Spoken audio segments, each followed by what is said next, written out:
What is good, Cardi B Warbed channel? It's your boo, Bubblam. And I would have made this on the main channel. However, I'm not sure how many of y'all really fuck with Baby Keem like that. So we're doing like a little experimental video. I think that's what the second channel will be all about. And while we wait for the Playboi Carti album to drop, which I will also be doing a review, although that's going to go on the main channel since, you know, that's a way bigger album, a lot more anticipation. At least I'm more excited. I wanted to review the Baby Keem album since I actually believe Baby Keem and Playboi Carti are pretty similar artists in the way that they kind of rap on, like, or at least Carti used to, like old Carti and current Baby Keem, not only in like their baby voice. I mean, I think even Baby Keem rapped with a baby voice on one of the Donda listening party songs, and people legit thought it was Playboi Carti because of that. So I'm definitely not delusional right now. Not to mention that Baby Keem's pretty young, so I think a lot of rappers, when they first start, they're on these like more fun beats, very short cadences, exactly how Carti used to be. And so Baby Keem's still kind of on that wave, but I think this album, the Melodic Blue, he is progressing, and he's definitely showing his versatility. Now, to get started, my expectations were actually pretty low. Not low, but low for Baby Keem, because I absolutely loved his last two projects. What were they called? Die For My Bitch and The Sound of Bad Habits. It's actually crazy how high quality these albums were, although once we find out a little bit more information that I've gone over in a previous video, but we'll also talk a little bit about regarding Kendrick, it makes sense why he had a much more refined sound, like right when he started dropping, at least on major streaming platforms. But the reason I had low expectations were because the singles and like the EPs or whatever that he was dropping prior to this album, like as a promotional rollout, I wasn't really messing with that much. Even Do Rag Activity featuring Travis Scott. That being said, that song actually grew on me within the album listen. I'm not sure why, but I guess with the Travis Scott feature, when the single dropped, I was expecting something crazy because it's like Travis Scott, but it came out kind of low energy, anticlimactic the first listen, or the first couple listens, that is. But I don't know, it just, for some reason, it grew on me. I even like Travis Scott's feature more. However, unfortunately, the other singles definitely did not grow on me, that being No Sense or Hooligan and Sons and Critics. They were just a bit slow for me, and I wasn't ready for, I guess, the progression of Baby Keem kind of straying away from his old, very abrupt and grungy style of rap and moving towards like a more melodic style, more vibey, chill. But I just think that the 3 or 4 singles, actually excluding Do Rag Activity at this point, were kind of misses in my book and didn't really showcase what Baby Keem was about to bring on this album. Now, overall, I think Baby Keem still brought the fun beats that he always had, the fun cadences. He still had his old style on there, but it was only about half of the album, whereas before it was kind of like 75 to even 90%. And so that kept the album up tempo, but at the same time, it really showed how versatile Baby Keem is, as opposed to before he was kind of just, again, in my head, a young Carti Kendrick clone. And that's not to shit on him at all. Baby Keem was actually one of my favorite upcoming rappers, but the versatility was highlighted, and it makes sense considering the project is literally called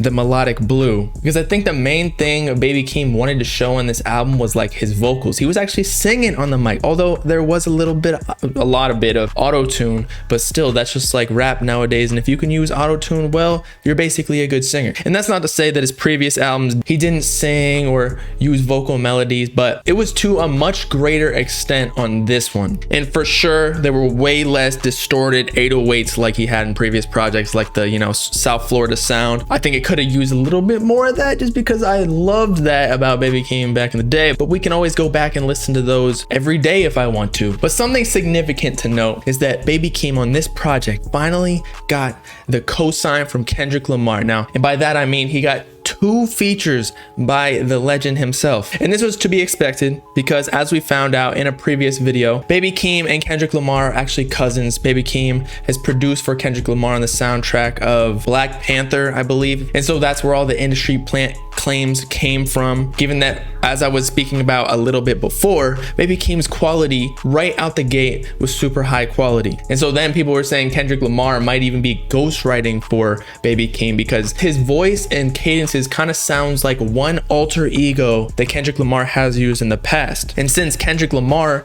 can't necessarily rap like that anymore, given that, you know, he's known to be very meaningful in his lyrics, pushing a certain message, that Baby Keem is kind of just more fun and thoughtless. lyrics, although some may argue that he has lyrics. Y'all get what I'm saying though. But overall, great project. I'd probably give it like a 7 out of 10 because some of the songs were decent but not great, but then there were some bangers on there, including some of my favorite songs. They were actually the more chill songs, not necessarily the more hard distorted 808s like my favorites were in the previous projects, and those were Lost Souls and First Order of Business. But now let's check out the rest of the songs.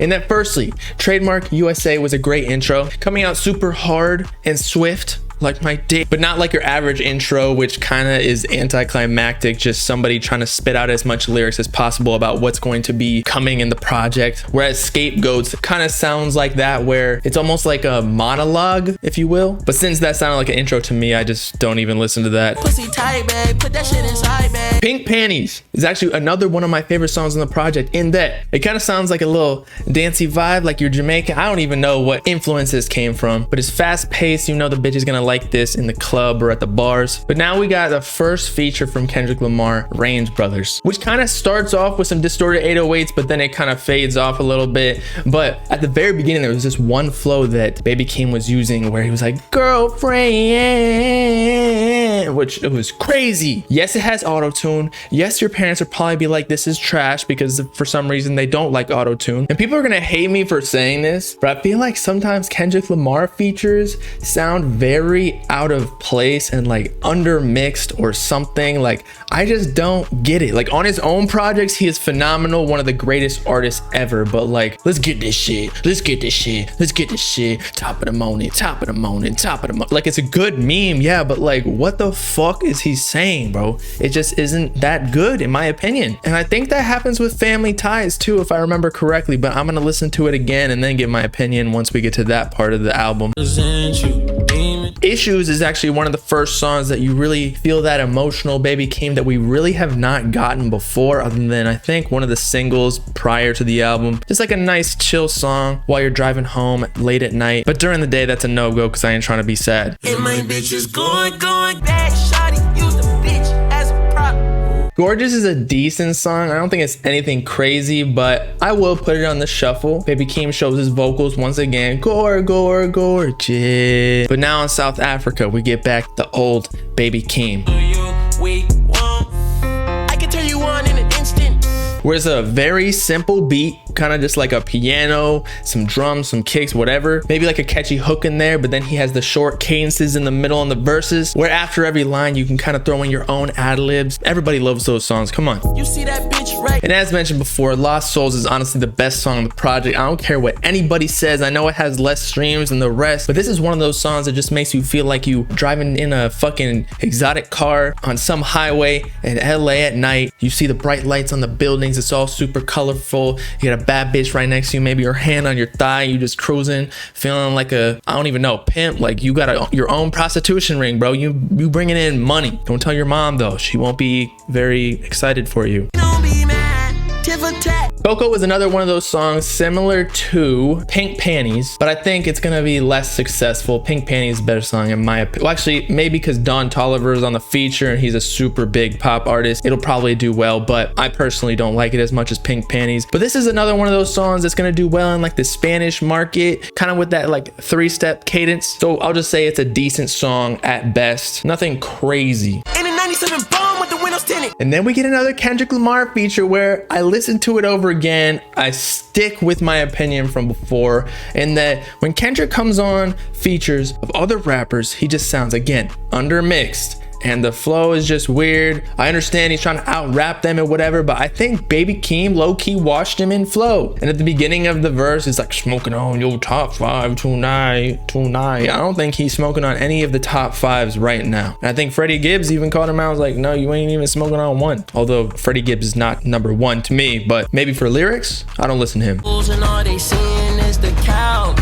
Guards is another chill song. It's all right. I don't think he was trying too hard to make a hit out of this. It's kind of just like a breather from Family Ties of both Baby Keem and Kendrick Lamar going super hard. And then of course Do-Rag Activity coming up, where Travis Scott and Baby Keem actually did their thing. I told y'all before where I did not like this song at the beginning, but then now every time the song plays, I'm like, bitch, Big stench. Big stench. Yes, I know he's talking about an extension on a gun, not like smelling, but sounds like he's saying it's big stench, like he just took a fat ass rip, bro. But Travis Scott went hard with his flow. At first I didn't think it was that hype because Travis Scott doesn't really rap on these types of beats, but goddamn, I don't fuck with any bitch on their maestro.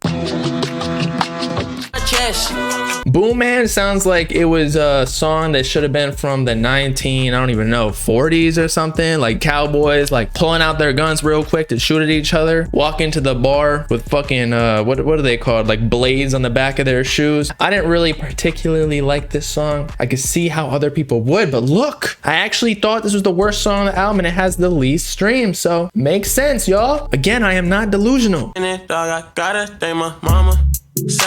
First order of business, as I said, second best song on the album, easily to Lost Souls. Just a chill song you can vibe to, not too fast, not too slow. It's just right, how Mama Bear likes it. Fuck all the rats. If you confess, you get a dress.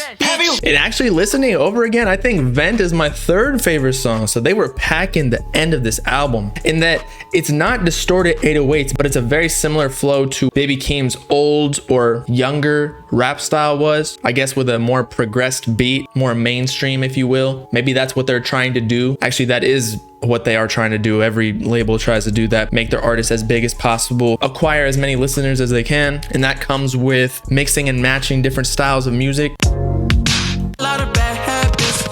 And 16 is another one of those chill songs. So it looks like, you know, at least a third of the songs on this album are melodic blue, and it makes sense that the outro would be more chill, kind of like lead you out of the project, a nice clean ending. And actually this song sounds like it came out of a Drake Views, like the beat or something about the vibe to it. I can't quite put my finger on which song exactly, but y'all can be the detectives in the comments and tell me. But there you have it. I think at the beginning of this review I gave it a 7 out of 10, which I stick to. Best songs are the ones that are more chill, although Vent, he brought like the old Baby Keem back, showing his versatility, going from grunge edgy style rap to not even rap, like R&B kind of. Baby Keem, one of my favorite artists right now, and he's West Coast, but he's not like too West Coast where like you gotta be in a certain mood and be like smoking weed, rolling up blunts all day to be listening to, you feel me? So with that, it's your boy Bob Lamb signing off, still waiting on that Cardi project.